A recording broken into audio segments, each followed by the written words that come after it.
Role. Corona virus कोविड-19 के जंग में लॉकडाउन 3.0 राहत लेकर आपके लिए बहुत सारी आया।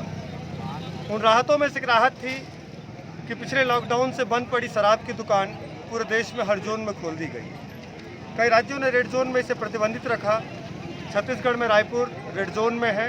राज्य सरकार लगातार ये मांग कर रही है कि रायपुर को रेड जोन से हटाया जाए, लेकिन शराब की दुकानें खुली हैं। शहर के अंदर कुछ दुकानें बंद हैं, शहर से बाहर की दुकानें खुली हैं।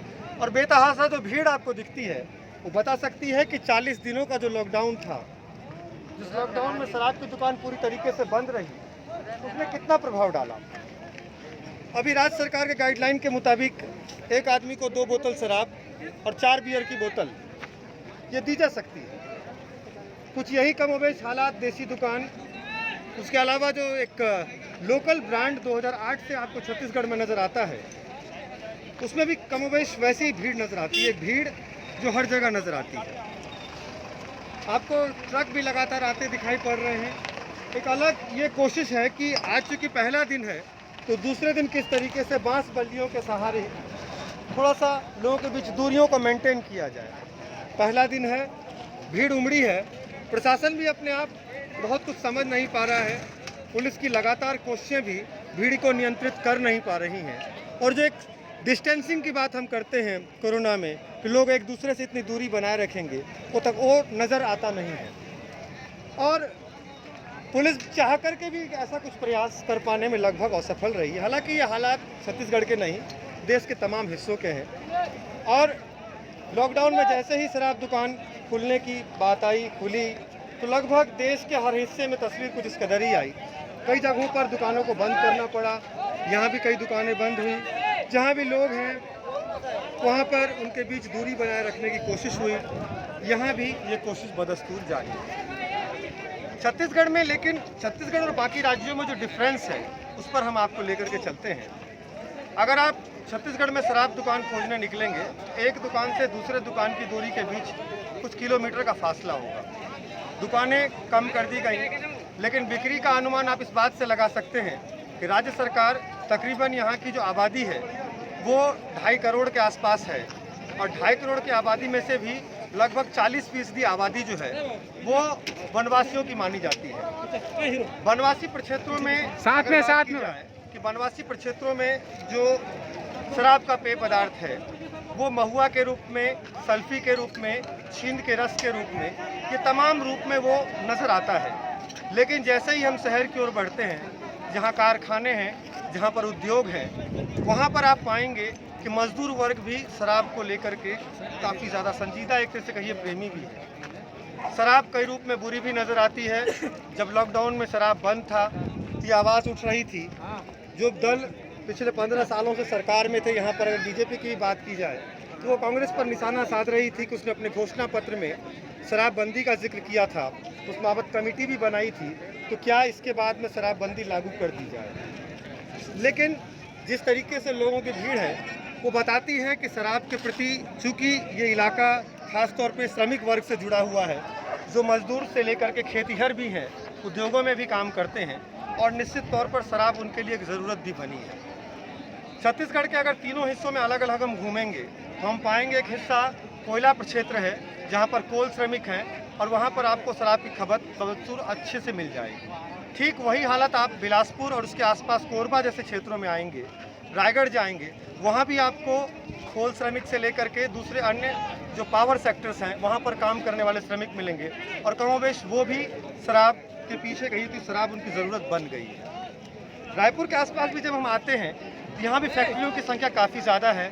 भिलाई दुर्ग तक जाइए तो आपको ये स्थिति नज़र आएगी कि शराब धीरे धीरे एक ज़रूरत बनी। लेकिन शराब की कहानी जितनी दिलचस्प है शायद वो आपको किसी ने बताई नहीं। मैं आपको तकरीबन आज से 12 साल पीछे ले चलता हूँ। 12 साल पहले यहाँ पर बीजेपी की सरकार थी, और बीजेपी की सरकार के समय में 2008 में चावल की स्कीम लागू की गई। कहते हैं कि डॉक्टर रमन सिंह का उस समय में ये नारा हुआ करता था, वो तत्कालीन मुख्यमंत्री थे, कि प्रदेश में कोई भी व्यक्ति भूखा नहीं रहना चाहिए। लेकिन कहते हैं कि चावल की स्कीम नहीं, छत्तीसगढ़ की स्कीम को थोड़ा बदल कर रख दिया। चावल के कार्ड इतने बने कि चावल घरों से निकलकर दुकान तक पहुंच गए और शराब की दुकानों में एक नया शराब आया जिसकी रेट बहुत कम रखी गई और उसका नाम कुछ लोग कहते हैं ऐसा कि उसका नाम गोवा हुआ करता था। 30-35 रुपये में मिलने वाली ये शराब धीरे धीरे ऐसी आदत बन गई कि उसके बाद में ये शराब आज 80 के रेट में, 90 के रेट में, लॉकडाउन में जब ये ब्लैक में बिकी तो 400 के रेट में भी बिकती हुई नजर आई। ब्रांडों की भी बात उभरी और अभी सरकार निशाने पर है विपक्ष के कि आपने शराब की दुकानों को क्यों खोला। हालांकि ये परमिशन केंद्र सरकार का है।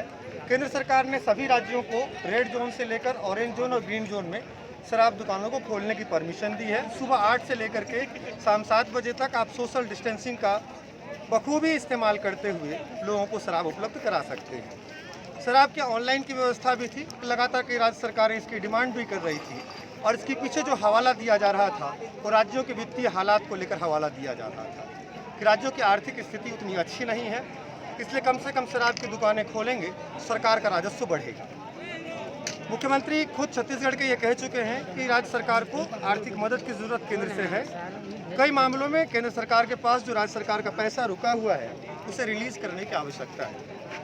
इन सब के बीच जो सवाल है वो इन शराब की दुकानों से है और एक सवाल इसलिए भी है कि ये शराब की दुकानें इस वक्त यहाँ पर ठेकेदार नहीं चलाते बल्कि इन दुकानों के संचालन का जिम्मा सरकार का है। इसकी शुरुआत रमन सिंह का जो तीसरा कार्यकाल था बतौर मुख्यमंत्री उसके अंतिम 2 वर्षों में हुई जब सरकार ने तमाम जो शराब की दुकानें थी उसका सरकारीकरण कर दिया और तमाम दुकानों को अपने अधीन रख लिया। उसके बाद वहाँ पर जो सेल्समैन नियुक्त हुए वो सरकार के एजेंसियों के माध्यम से नियुक्त हुए और तब से शराब बिक्री सरकार के अधीन माने जाने लगी। इस बार भी राज्य सरकार ने तकरीबन 5,000 करोड़ रुपए के राजस्व का अनुमान शराब आबकारी से रखा था। अब दूसरी ओर आते हैं कि सरकारीकरण से क्या नुकसान हुए और क्या फ़ायदे हुए। जब हम आज सरकारीकरण के शराब दुकानों को देखते हैं तो आपको ये जानकर हैरानी होगी कि देश के कई राज्यों में जो ब्रांड बहुत आसानी से सुलभ होते हैं वो ब्रांड छत्तीसगढ़ में इतनी आसानी से सुलभ नहीं होते।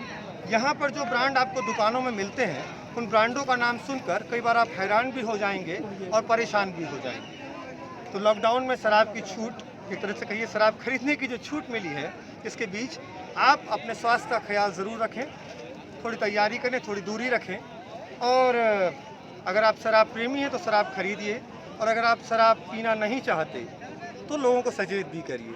इसी उम्मीद के साथ इसकी और आगे की कहानियाँ और इससे जुड़े हुए पहलू को लेकर के हम आपके सामने फिर से हाजिर होंगे। धन्यवाद।